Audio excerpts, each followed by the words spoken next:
Okay, we'll give people a minute to join us here.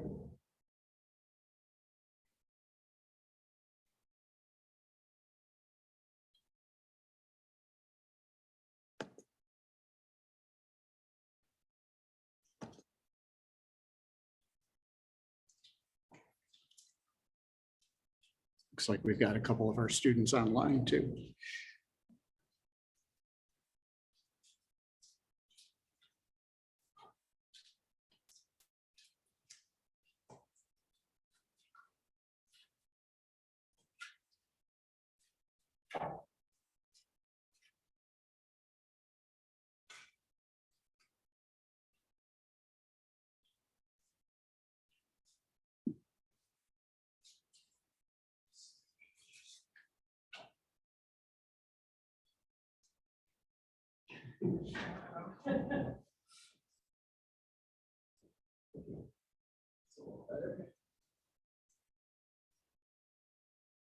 There we go.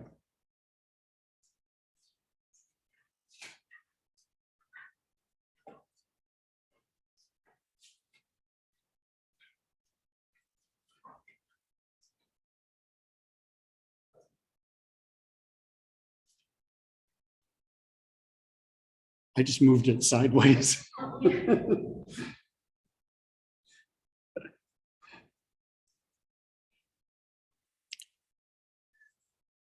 All right, well, why don't we get started? Hello, everyone. Hello to the people online, and welcome to the final event in our spring lecture series here at the CUDC. I'd like to thank the college and Dean Mister for the support for the series. Our theme this semester has been hybridity, broadly understood. And I think this lecture fits with that theme pretty well as a conclusion. I'm pleased to introduce Stathis Yeros. Stathis received his PhD last year from University of California at Berkeley, and he is teaching there currently, and I'm cut off.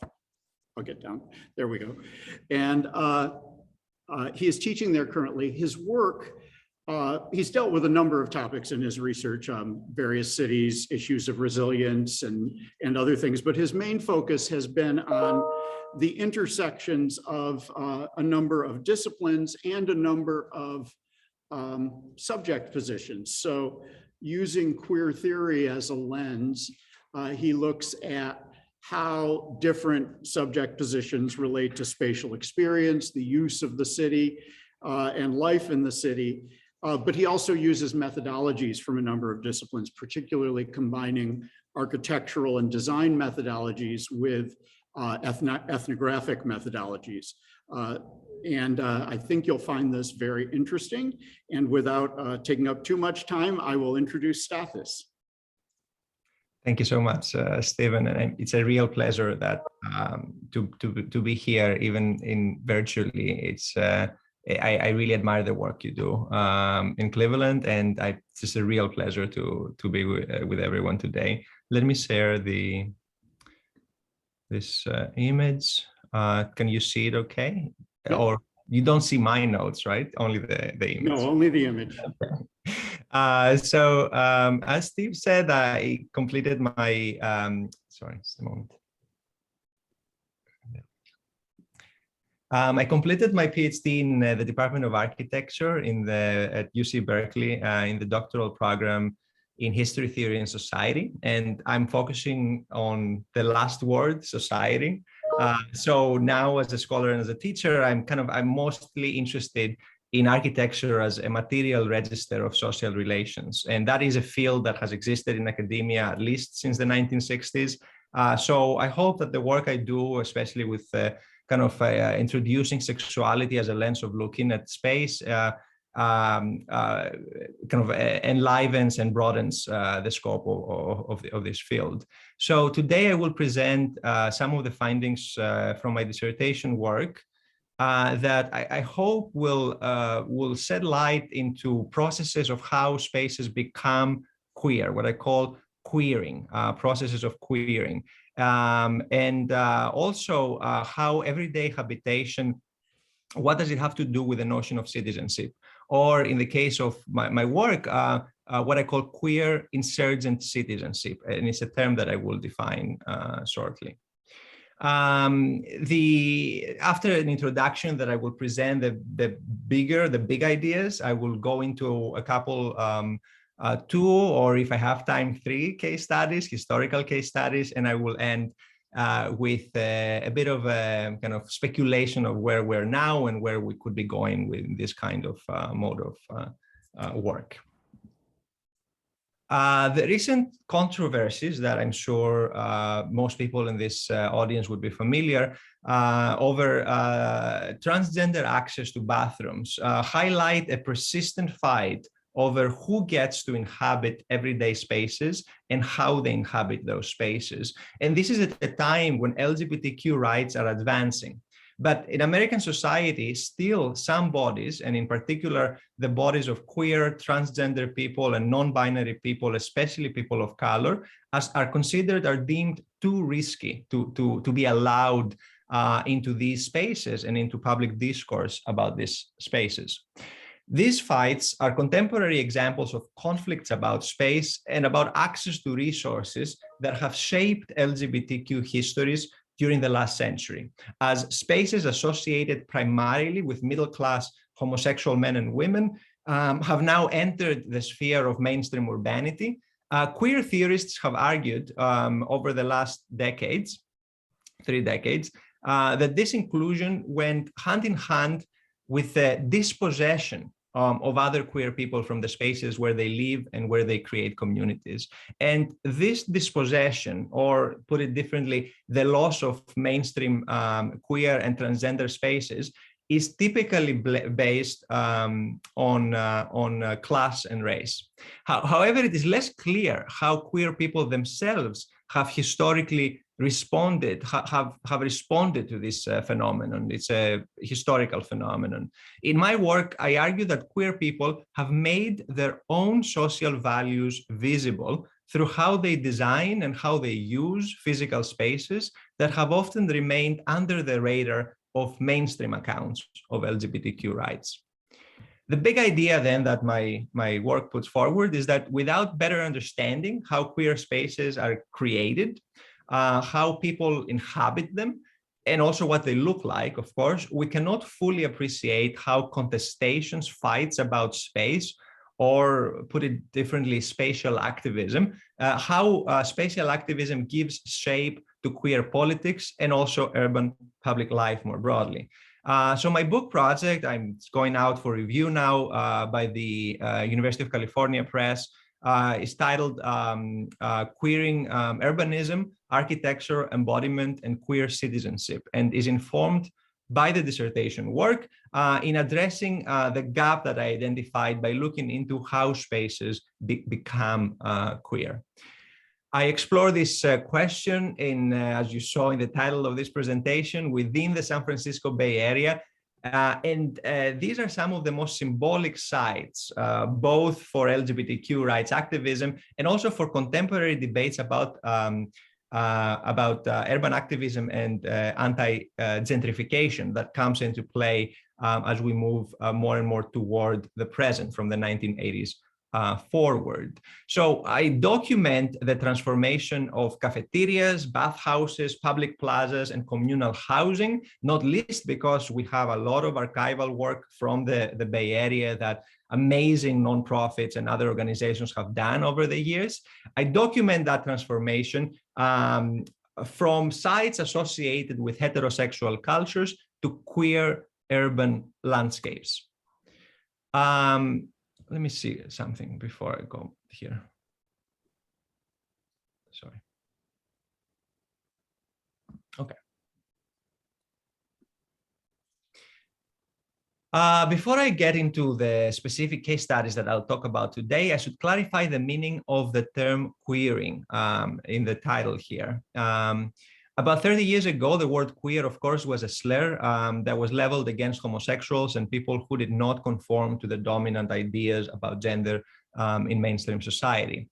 And at that time, however, and we are in the 1990s, the terms gay, lesbian, bisexual, transgender were already widely used as ways to explain the distinct experiences and also the political identities of homosexual and transgender social subgroups. In the early 1990s, during the second decade of the devastation that AIDS brought to members of these subgroups, activists and also academics, significantly, took up the word queer and turned its meaning to its head. They argued that rather than an insult, it actually described dissent and irreverence toward mainstream politics that actually amounted to a shared disruptive culture. Since then, queer means different things to different people. It has been used as an adjective to describe various anti-hegemonic cultural practices in the visual arts, in performance, in literature. It is sometimes also used as an identity, just like gay and lesbian, that some people claim for themselves and for the social groups that they belong to. Now, in my work, I use the term in its active form, as an active verb, to queer or queering. And I do that in order to draw attention to the everyday and also the institutional practices, how queering enters entanglements with the state, with municipal actors, and so on. I want to draw attention to the everyday and institutional practices that change how we understand, in this particular case, citizen participation in shaping the built environment historically and also in the present.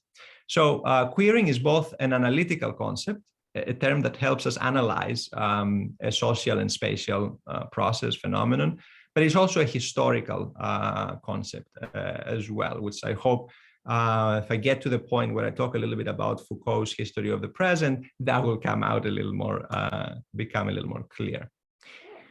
Let me start from the late 1960s, and I will do so because it allows me, if I look at my first case study, which is a neighborhood in the center of San Francisco, the Tenderloin.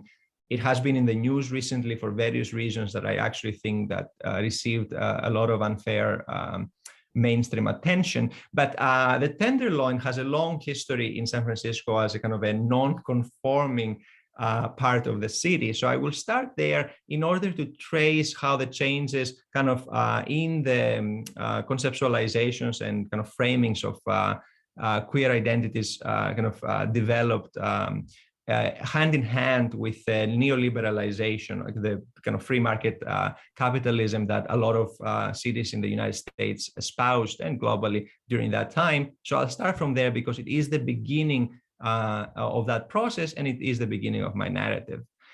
The Tenderloin has been known for its nightlife primarily and for adult entertainment venues, including some early gay bars throughout San Francisco's history.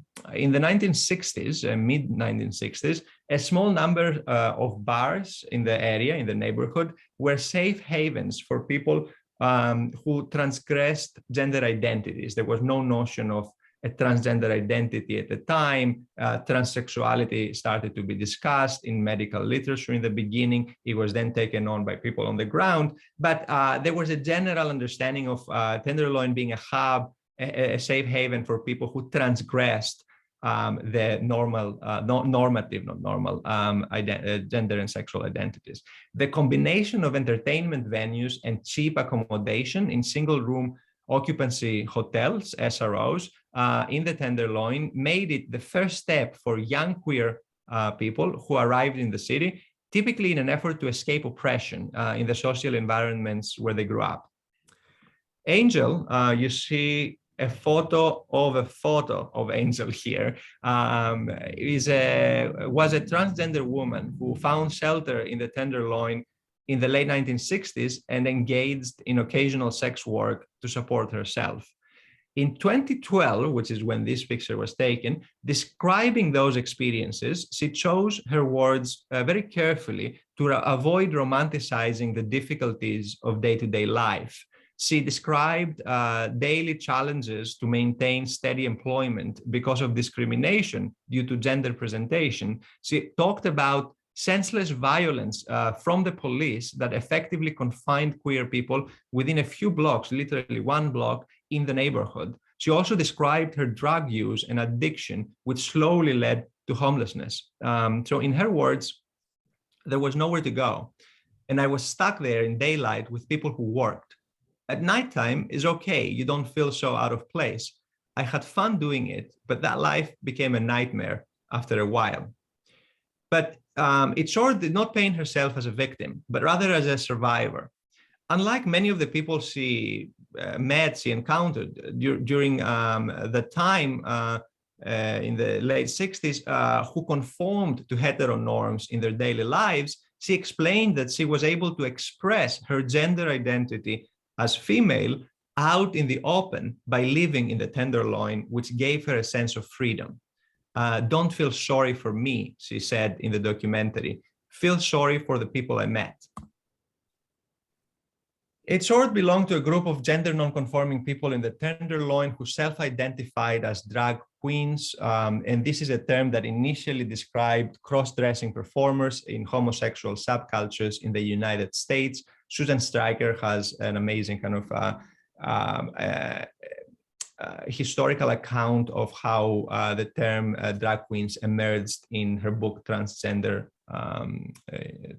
History. In the context of the Tenderloin, that particular term, drag queen, acquired a political meaning. And it was the construction of a cultural identity outside mainstream societal norms that is predicated on gender and sexual nonconformity. So social marginalization was an experience that bonded most of those embodying this identity who were obliged to adapt their everyday environments to meet their needs. Groups of sexually and gender nonconforming people there consolidated particular identities in order to become legitimate subjects, in order to claim rights and assume responsibilities within their inhabited spaces. The space I put up here, and you see some of those spaces actually on the map, I put it here on the screen, but the building to the left is an SRO that functioned as a hub for, or as a kind of it accommodated many of the Tenderloin queens, and in part because there was most other owners did not, or operators of SROs did not let them even rent rooms in those spaces. So if in a moment I might come back to this SRO. It's called El Rosa. Now, the historical backdrop of this process, we can call this process subjectivation, becoming a subject, was the waning years of the war on poverty. And that's a prolonged period of government disinvestment from social programs that were initially part of the Johnson administration's war on poverty, that the gradual dismantling began in 1969 under the Nixon administration. And during that era, the government abandoned its previous commitment, even though, however flawed it may have been in its execution, to provide equitable distribution of wealth and opportunities in US cities.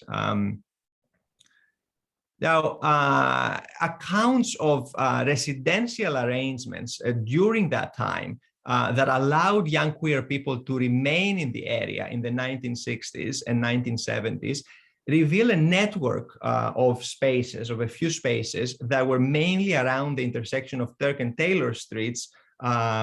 It's not super clear on this map, but it's where kind of those three main spaces are, the two in the bottom, actually.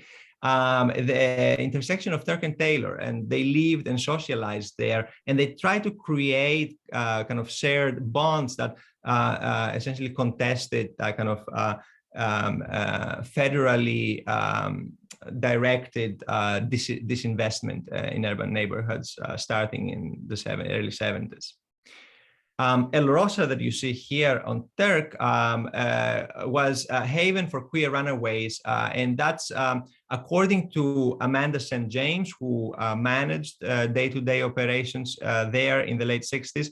The elderly general manager, who may or may not have been trans herself, because the calling the name of the hotel was El Rosa instead of La Rosa, so there may be something there as well. She allowed the queens to bring in tricks overnight. There were people who paid for sex. Amanda St. James said that the El Rosa was a wayward home. And I think the notion of home is very important here for girls. And she was referring to drag queens. There were so many of us there that our families had disowned us. And these conditions, they bonded, keeping an eye out for violent incidents and also celebrating holidays like Christmas there together. An element of some SROs in the neighborhood that the El Rosa was missing was a communal room in which residents could socialize. And that often would be the kitchen or the dining hall in bigger SROs. As a result, Amanda and other queens who lived there inhabited the building's immediate surroundings as a living room. And that's what I call kind of the queering of the street, the turning of the sidewalk into a kind of domestic, well, it's not exactly domestic space, but it is a living room of sorts for the queens who lived in El Rosa in particular. So everyday life there had a communal character that was actually similar to other SROs, but it's important to note here that due to the building's design, the way the plan was designed, people lived in very, very cramped quarters, and there's a lot of kind of analysis of this kind of typology as essentially enabling social bonds to very strong social bonds to emerge. And Paul Groth has called SROs in an earlier period repair stations for workplace casualties. And I argue that it's a similar thing that is happening here, only that instead of a class-based coalition, it's a kind of sexual and gender identity-based coalition that made the El Rosa an empowering station for the queens. Another very important part of that environment was Compton's cafeteria, which was actually literally at the intersection of Turk and Taylor. And it was the site of a 1966 riot that Susan Stryker recovered from archival oblivion, and she narrated brilliantly in Screaming Queens, a 2005 documentary. That was the riot especially was key to building shared cultures predicated on the development of a working class group consciousness in addition to particular homosexual and gender non-conforming identities. And I'll talk about the working class component in a moment. Before I do that, I want to point out that the diner, which was actually part of a local chain, was open 24 hours a day. And that's part of the reason that it became the center of queer social life in the area. It also did not sell alcohol, which allowed many of the queens who were underage to go there and kind of nurse a cup of coffee for a good part of the night and meet others there. It was also centrally located in the intersection, not far from the place where the queens shopped for their cosmetics, their eyelashes, their wigs. It was near a hair salon. It was also near a bathhouse that was frequented by gay men, so that provided some of the clientele. Because it was open after midnight, it was actually where everyone would meet each other. And St. James, again, Amanda said, you could go to Compton's. It was like its own little fairyland. I remember the waitresses with the little doily napkins on their chest. It was beautiful because it was clean, and the notion of cleanliness, or the aspiration toward the modernity and the cleanliness that the diner exuded, was one of the kind of things that attracted, made it almost a kind of a symbol for queer inhabitation of that intersection, and I argue potentially also contributed to the riot, which essentially means that the Queens considered that modern cafeteria, the linoleum floors, the plastic utensils, as so much part of their environment that they were willing to fight for the right to inhabit it. The riot started when a police officer came to remove one of the queens from the cafeteria after the management called them in. So